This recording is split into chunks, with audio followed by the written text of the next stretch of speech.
নবম ও দশম শ্রেণীর শিক্ষার্থী গণিত ক্লাসে স্বাগত জানাচ্ছি। আশা করি তোমরা সবাই ভালো আছো, সবাই নিরাপদে আছো। আমরা ক্লাসে ফেরার চেষ্টা করছি। আমরা কয়েকদিন ধরে আলোচনা করছিলাম পরিমিতি অংশ নিয়ে। আমরা আজকেও পরিমিতি অংশ নিয়ে আলোচনা করব। আমাদের লেকচার নাম্বার আজকে 11। এখানে আমরা পরিমিতির যে অধ্যায়টা আছি একটু তার আগে আমরা আলোচনার আগে বাড়ির কাজটা একটু যাচাই করে নেই। বাড়ির কাজ যাচাই। তোমাদের বাড়ির কাজ দেওয়া ছিল 6, 8 ও 10। আশা করি তোমরা সবাই সমস্যাগুলির সমাধান করতে পেরেছো। আমাদের আজকের পাঠ অধ্যায় 16। আমরা আলোচনায় ছিলাম কয়েকটা দিন ধরেই। আমাদের লেকচার 9, লেকচার 10 এবং লেকচার 11 সবই অধ্যায় 16কে কেন্দ্র করে অনুশীলনের 16.2 এবং আজকে আমরা এটা শেষ করে দেব অনুশীলনের 16.2। আমরা চলে যাই আজকে কিছু সমস্যা সমাধান করার জন্য। আমাদের পাঠ্য বইয়ের প্রশ্ন নাম্বার 11। আমরা প্রশ্নটা একবার দেখে নেই।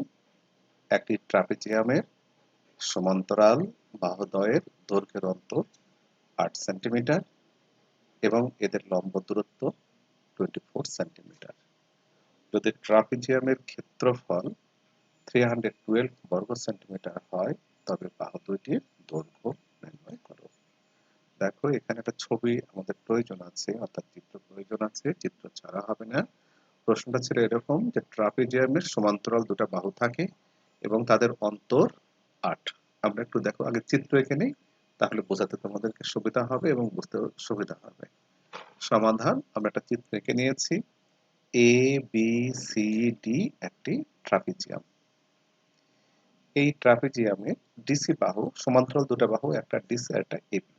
আমরা ডিসি কে এক্স ধরলাম এবং এবি কে তাহলে ধরবো x+8, যেহেতু এই দুটার অন্তর 8। এদের লম্ব দূরত্ব অর্থাৎ ডি থেকে এবি এর উপরে ডি একটা লম্ব আমরা এঁকে নিয়েছি।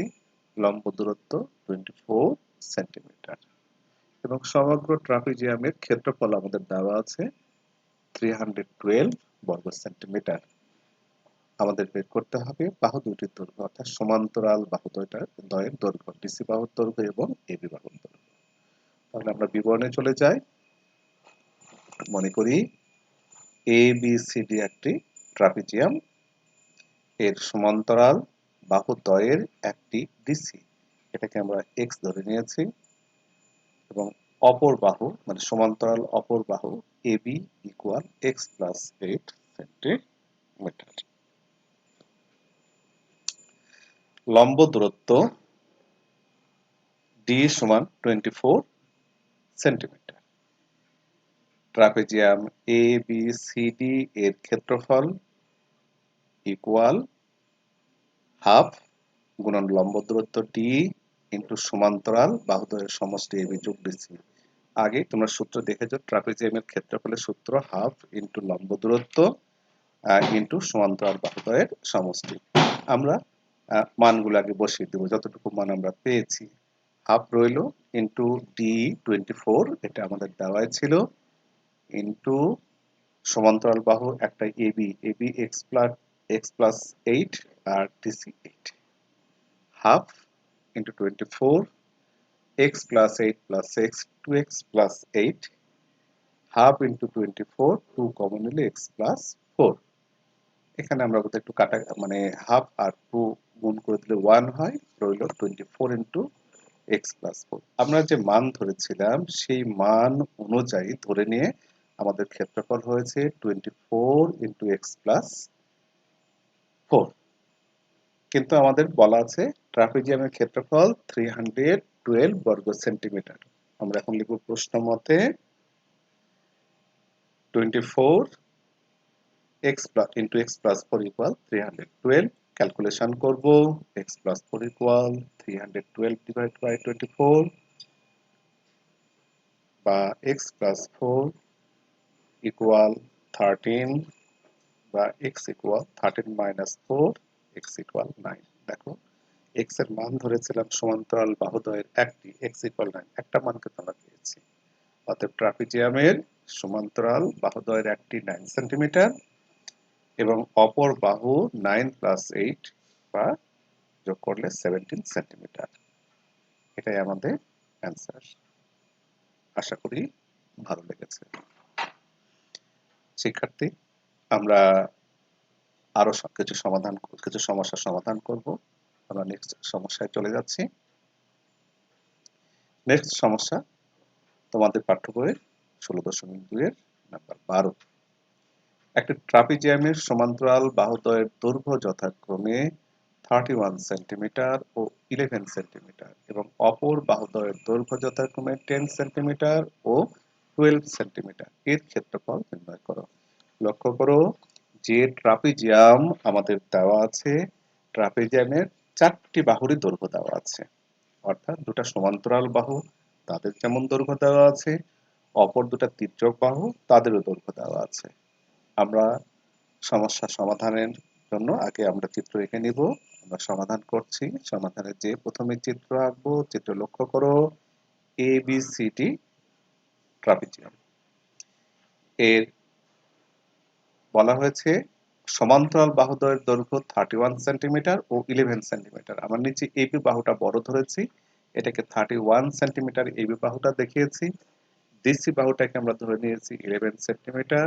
অপর দুটো তির্যক বাহু, একটা এডি বাহু 10 সেন্টিমিটার আর একটা বিসি বাহু 12 সেন্টিমিটার। এটা আমাদের তথ্যগুলো দেওয়া ছিল। আর আমরা একটা কাজ করেছি, এখানে সি থেকে এবি এর উপরে সিএফ একটা আমরা লম্ব এঁকেছি, অর্থাৎ ট্রাপিজিয়ামের যখন আমরা ক্ষেত্রফল বের করতে যাব না কেন তখন আমাদের লম্ব দূরত্ব দরকার ছিল। লক্ষ্য করো আমাদের ট্রাপিজিয়ামের ক্ষেত্রফল বের করার জন্য দরকার হাফ ইন্টু লম্ব দূরত্ব সিএফ এর মান, এই সিএফ এর মান এবং সমান্তরাল বাহুদ্বয়ের দৈর্ঘ্য অর্থাৎ একটা 31 আর একটা 11, এই মান দুটো দেওয়াই আছে। আসলে আমাদের কাজ করতে হবে কি, সিএফ যেটা লম্ব দূরত্ব এটা আগে বের করতে হবে, এটাই আমাদের মুখ্য কাজ। আমরা বিবরণে চলে আসি। মনে করি এবিসিডি একটা ট্রাপিজিয়াম, এর সমান্তরাল বাহুদ্বয়ের দৈর্ঘ্য এবি সমান 31 সেন্টিমিটার, অপর বাহু ডিসি ইকুয়াল 11 সেন্টিমিটার, তির্যক বাহু এডি ইকুয়াল 10 সেন্টিমিটার এবং বিসি ইকুয়াল 12 সেন্টিমিটার। এবি থেকে আমরা একটু কাজ করে নিয়েছি, অঙ্কনের মতো কিছু কাজ আছে। এবি থেকে ডিসি এর সমান, ডিসি মানে 11 সেন্টিমিটার, তার সমান করে এই কেটে নিয়েছি এবং আমরা সি যোগ করেছি। আবার সি থেকে এবি এর উপরে সিএফ একটা লম্ব এঁকেছি। আর আমরা চলে আসি এখানে বিই, একটু বি এর আমাদের মান দরকার আমাদের। বিই ইকুয়াল কতটুকু হবে, পুরোটা হচ্ছে এবি, এবি থেকে যদি এই বাদ দিই মানে বিয়োগ করি তাহলে আমরা বি এর মান পাবো। আমাদের বি এর মানটা প্রয়োজন আছে এই সিএফ এর মান বের করার জন্য। বিই ইকুয়াল এবি মাইনাস এই, এবি ইকুয়াল কত, এবি পুরো মান ছিল 31 আর এই কিন্তু কার সমান, ডিসি এর সমান করে এই কেটেছি, ডিসি ছিল 11 সেন্টিমিটার, তাহলে এই এর মানও কিন্তু 11 সেন্টিমিটার। দেখো তাই করেছি 31 মাইনাস 11 বা 20 সেন্টিমিটার। এটা কার মান, বি এর মান পেয়েছি আমরা। লক্ষ্য করো বি সিই এটা একটা ত্রিভুজ, এই ত্রিভুজের আমরা ক্ষেত্রফল, তোমরা জানো ত্রিভুজের 3 বাহু দেওয়া থাকলে তারও যেমন ক্ষেত্রফল বের করা যায়, আবার ভূমি উচ্চতা দেওয়া থাকলে তারও ক্ষেত্রফল বের করা যায়। তো আমরা প্রথমে আমরা বের করব। আচ্ছা এখানে আরেকটু কথা বলা আছে, সিই সি সমান এডি, অর্থাৎ সি যে আমরা যোগ করে নিয়েছিলাম সেটা কিন্তু এডি বাহুর সমান্তরাল হয়ে যাবে, যেহেতু একই মাপে ওটা নেওয়া হয়েছিল। অর্থাৎ ডিসির মাপ দিয়ে যখন আমরা এই কেটেছি, সি যখন যোগ করেছি তখন এডি বাহুর দৈর্ঘ্য যেটা সেটা হয়েছে 10 সেন্টিমিটার। বিসিই ডান দিকে যে ত্রিভুজটা আমরা দেখতে পাচ্ছি বিইসি, এই ত্রিভুজের 3টা বাহু লক্ষ্য করো, বিসি বাহু 12 সেন্টিমিটার রেখা দেওয়া আছে, সি বাহু বা ইসি বাহু সেটা দেওয়া আছে 10 সেন্টিমিটার, আমরা একটু এই লাইনের উপরে লিখেছি। আর বি বাহু বিই এটা 20 সেন্টিমিটার। তাহলে আমরা অর্ধ পরিসীমা বের করব, S equal 20 plus 12 plus 10, divided by 2, calculation করে 21 সেন্টিমিটার অর্ধপরিসীমা। আমরা জানি যে ত্রিভুজের 3 বাহুর যদি দৈর্ঘ্য দেওয়া থাকে অর্ধপরিসীমা বের করতে হয়।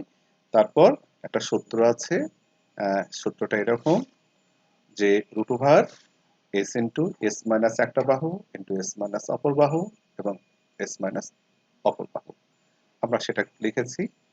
ত্রিভুজ বিসি এর ক্ষেত্রফল বের করার ক্ষেত্রে মানগুলো আমরা বসে দিব। এস এর মান 21, তাহলে 21 ইন্টু 21 মাইনাস 20, বি এর মান 20 ছিল, 21 মাইনাস বিসি, বিসির মান 12 এবং 21 মাইনাস সিই, সি এর মান হচ্ছে 10 বসিয়ে দিয়েছি। আবারও ক্যালকুলেশন করেছি, ক্যালকুলেশনগুলো বলতে চাচ্ছি না। রুট বার করে 45.596 এত বর্গ সেন্টিমিটার। কি পেলাম এটা আমরা? বি ই সি ত্রিভুজের আমরা ক্ষেত্রফল পেয়েছি, কিন্তু আমাদের টার্গেট কোথায় যাচ্ছি আমরা? আমরা লম্ব দূরত্ব সিএফ এর মান বের করব। আবারও বলবো বিইসি, দুঃখিত, বা বিসি একই কথাই বলেছিলাম, বিইসি বা বিসি এই ত্রিভুজের ক্ষেত্রফল সমান হাফ গুণ ভূমি গুণ উচ্চতা, হাফ ইন্টু ভূমি বিই এবং উচ্চতা সিএফ। আমরা বলতে পারি প্রশ্ন মতে half BE into CF equal যে ক্ষেত্রফল আমরা আগে বের করলাম সেই ক্ষেত্রফল। হাফ বি ইকুয়াল 20 আমরা বের করে নিয়েছিলাম আগেই, বি এর মান 20 ইন্টু সিএফ ইকুয়াল 45.596। এখানে হাফ আর 20 গুণ করে 10, সিএফ ইকুয়াল 10 দিয়ে ভাগ করলে 4.556, হ্যাঁ, বা সিএফ ইকুয়াল 4.56, এত প্রায় আর কি। সিএফ এর মানটা কিন্তু আমরা পেয়ে গেছি, অর্থাৎ লম্ব দূরত্ব। তাহলে এখন এবিসিডি ট্রাপিজিয়াম এবিসিডি এর ক্ষেত্রফল সমান হাফ গুণন লম্ব দূরত্ব সিএফ গুণন সমান্তরাল বাহুদ্বয়ের সমষ্টি এবি প্লাস ডিসি। আমরা বসায় দিলাম হাফ, আর সিএফ এর মান লম্ব দূরত্ব বের করেছি 4.56, এবি এর মান আমরা বসাইলাম, ডিসি এর মান বসাইলাম, ওটা যোগ করে 42, ক্যালকুলেশন করে মান আসছে 95.76 এত বর্গ সেন্টিমিটার। এটাই আমাদের অ্যান্সার। প্রিয় শিক্ষার্থী, আশা করি ভালো লেগেছে। একবার হয়তো দেখে ভালো লেগেছে, কিন্তু তোমাদের এটা চেষ্টা করতে হবে, বারবার এটা তোমাদের অনুশীলন করতে হবে। যত অনুশীলন করবা তত এটা তোমাদের জানার মধ্যে থাকবে। তোমরা ভালোভাবে তখন যে ধরনের সমস্যা আসুক না কেন, ফিগারগুলো চেঞ্জ করে দিয়ে আর সৃজনশীল যেভাবে আসুক তার তোমরা উত্তরগুলো দিতে পারবে। প্র্যাকটিস করো এগুলো বেশি বেশি করে। আমরা চলে যাচ্ছি নেক্সট সমস্যার জন্য। আমরা নেক্সট আর একটা সমস্যা আছে এই অধ্যায়ে, এটা আমরা সমাধান করব। এটা একটু ভিন্ন ধরনের। একটি সুষম অষ্টভুজের কেন্দ্র থেকে কৌণিক বিন্দুর দূরত্ব 1.5 মিটার, এর ক্ষেত্রফল নির্ণয় করো। চতুর্ভুজ, পঞ্চভুজ, ষষ্ঠভুজ, সপ্তভুজ, অষ্টভুজ, আমাদের অষ্টভুজের একটা অঙ্ক দেওয়া আছে, একটু তুলনামূলকভাবে লেস ইম্পর্টেন্ট, তারপরও আমরা একটু দেখব সমাধান। এখানে চিত্রে একটা অষ্টভুজ, সুষম অষ্টভুজ একে নেওয়া হয়েছে A B C D E F G H, এবং এর কৌণিক দূরত্ব কেন্দ্র থেকে, অর্থাৎ কেন্দ্র যদি ও হয় সেখান থেকে ও এ বা ও বি বা ও সি বা ও ডি এগুলো দূরত্ব দেওয়া আছে 1.5 মিটার। প্রশ্ন করা হয়েছে এর ক্ষেত্রফল নির্ণয় করো। তো আমরা একটু বিবরণে আসি। মনে করি A B C D E F G H একটি সুষম অষ্টভুজ। এর কেন্দ্র ও থেকে শীর্ষবিন্দুগুলো যোগ করা হলো, সবগুলো শীর্ষবিন্দু যোগ করা হয়েছে। ফলে কি হয়েছে? এখানে 8টি সমান ক্ষেত্র বিশিষ্ট ত্রিভুজ উৎপন্ন হয়েছে। অতএব কোণ এ ও বি, আমরা এ ও বি কোণের পরিমাপটা বের করব আগে। কোণ এ ও বি এটার পরিমাপ আমরা জানি যে কেন্দ্রে কোণের পরিমাণ 360 ডিগ্রি। এখানে ত্রিভুজ হয়েছে 8টা, অর্থাৎ কেন্দ্রকে এখানে 8 বারে ভাগ করা হয়েছে, 8টা কোণে বিভক্ত করা হয়েছে। প্রত্যেকটা কোণের মান হবে কত? 360 ডিভাইডেড বাই 8, অর্থাৎ 45 ডিগ্রি। কোণ এ ও বি এর মান 45 ডিগ্রি। মনে করি ও থেকে, মানে ও যে কেন্দ্র ছিল, কেন্দ্র ও থেকে শীর্ষবিন্দুগুলোর দূরত্ব এ সমান 1.5 মিটার, এটা আমাদের দেওয়া আছে। অর্থাৎ ত্রিভুজ ক্ষেত্র এ ও বি এর ক্ষেত্রফল, আমরা একটা ত্রিভুজের ক্ষেত্রফল বের করছি। এখানে ত্রিভুজ আছে মোট কয়টা? 8টা ত্রিভুজ ক্ষেত্র, অর্থাৎ অষ্টভুজের মধ্যে 8টা সমান ত্রিভুজ ক্ষেত্র রয়েছে। ক্ষেত্রফলের সূত্র কি? হাফ ইন্টু এ, ওই যে বাহুর দৈর্ঘ্য, তারপরে এ সাইন 45 ডিগ্রি, আর এ গুণ করলে স্কোয়ারে হয়। আমরা হাফ লিখলাম, সেই দূরত্বটা মানে কেন্দ্র থেকে কৌণিক বিন্দু পর্যন্ত দূরত্ব 1.5, এর মান বসিয়েছি, আবারও এর মান 1.5, আর সাইন 45 ডিগ্রির মান 1/√2। ত্রিকোণমিতিতে দেখেছো সাইন 45 এর মান 1/√2। আমরা ক্যালকুলেশন করলাম, ক্যালকুলেশন করে আমরা পেয়েছি 2.25 ডিভাইড বাই 2√2। ক্যালকুলেশন করে মান আসছে আমাদের 0.7955 বর্গ মিটার। অর্থাৎ সুষম অষ্টভুজের ক্ষেত্রফল, এটা কিন্তু একটা ছিল, একটু আবার বলি, এ ও বি একটা ত্রিভুজ ছিল। এখন আমাদের ত্রিভুজ আছে কতগুলো? 8টা আছে, এই জন্য 8 দ্বারা গুণ করা হয়েছে। 8 ইন্টু ত্রিভুজ ক্ষেত্র এ ও বি এর ক্ষেত্রফল, 8 ইন্টু 0.7955 গুণ করে 6.346 এত বর্গ মিটার অ্যান্সার। প্রিয় শিক্ষার্থীবৃন্দ, আশা করি তোমাদের এটা ভালো লেগেছে। আজকের মতো আমরা এখানে শেষ করি। এই প্রশ্নমালা 16.2 এখানে শেষ হয়ে গেল। কিছু শেষ করার আগে তোমাদেরকে বাড়ির কাজ দেওয়া হবে, এগুলো তোমরা লিখে নাও। বাড়ির কাজ নাম্বার 14 এবং উদাহরণ 15 ও 16। আজকে যে সমস্যাগুলো সমাধান করে দিলাম তার সঙ্গে 14, 15, 16 হুবহু মিল রয়েছে, শুধু হয়তো ফিগারটা চেঞ্জ। তোমরা এগুলি বাসায় বসে করবে। সবাইকে অনেক অনেক ধন্যবাদ। সবাই গৃহে থাকো, নিরাপদে থাকো এবং সামাজিক দূরত্ব মেনে চলো, স্বাস্থ্যবিধি মেনে চলো।